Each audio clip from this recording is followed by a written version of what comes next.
There's a device that's been on the market for a long time called an HHO system for your car.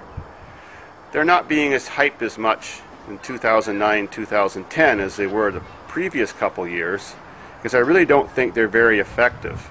I personally have never used one. There is a Mythbusters show, which they got an old 78 Oldsmobile Cutlass 305 V8 or whatever it was, 267. They ordered a system from the internet, and the system functioned that claimed it could operate this vehicle and save it fuel and everything. Well, they drained the bowl of the carburetor in this car, hooked up their HHO system.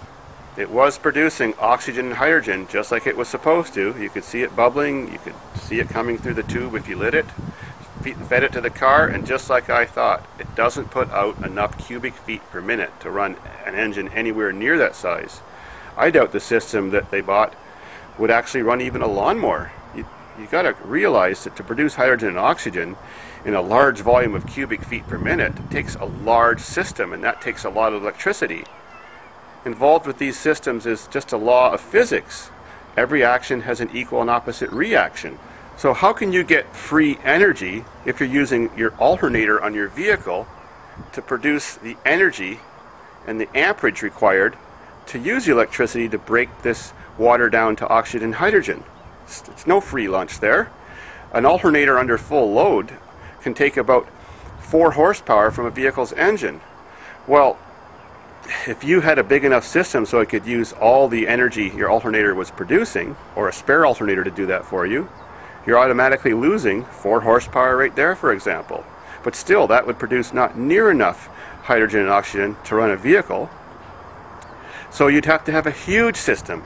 I bet you'd have to fill up the whole insides of your car or the back of a truck to be able to produce enough to run your vehicle 100% off this system.